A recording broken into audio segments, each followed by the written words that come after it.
ராமநாதபுரத்திலிருந்து தூத்துக்குடி வரை செல்கின்ற இந்த கிழக்கு கடற்கரை சாலை அண்ணன் எடப்பாடியார் ஆட்சி காலத்திலே பளபளவென இருந்து ராமேஸ்வரத்திலிருந்து திருச்செந்தூருக்கு செல்கின்ற பக்தர்கள் எல்லாம் உபயோகிக்கின்ற சாலையாக இருந்த இந்த சாலை இன்றைக்கு இந்த விடியா ஆட்சியிலே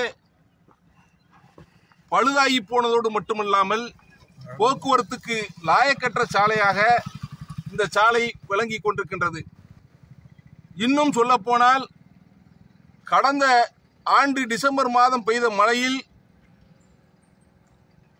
இந்த சாலை முற்றிலும் சேதமானது. கடந்த ஓராண்டுகளுக்கும் மேலாக இந்த விடியாத ஆட்சி நடத்துகின்ற ஸ்டாலின் அரசாங்கம் இந்த சாலையை கண்டுகொள்ளவே இல்லை. ஓராண்டுக்கு முன்பு எப்படி பழுதாகி இருந்ததோ அதே நிலைதான் இன்று வரை இந்த ஆட்சியிலே நீடித்துக் கொண்டிருக்கின்றது.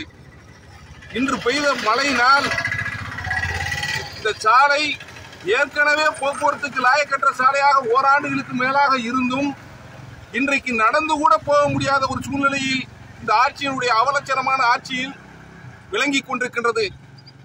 இதையெல்லாம் மக்கள் இங்கு பக்கத்தில் உள்ள மக்கள் வேப்பலோடையில் இருந்து, குளத்தூரில் இருந்து, பனையூரில் இருந்து அத்துணை கிராம மக்களும் இந்த ஆட்சிக்கு எதிரான மனநிலையில் இன்றைக்கு இருக்கின்றார்கள்.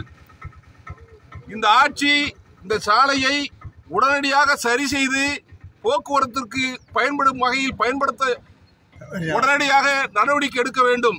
இல்லை என்றால் கழகத்தினுடைய பொதுச் செயலாளர் அண்ணன் எடப்பாடியார் அவருடைய ஆலோசனையை பெற்று மாவட்ட கழகத்தினுடைய செயலாளர் எங்கள் அண்ணன் கடம்பூர் ராஜ் அவர்களுடைய அறிவுறுத்தலின்படி குளத்தூரிலே மிகப்பெரிய சாலை மறியல் போராட்டமும் ஆர்ப்பாட்டமும் நடைபெறும் என்பதை தெரிவித்துக் கொள்கின்றேன்.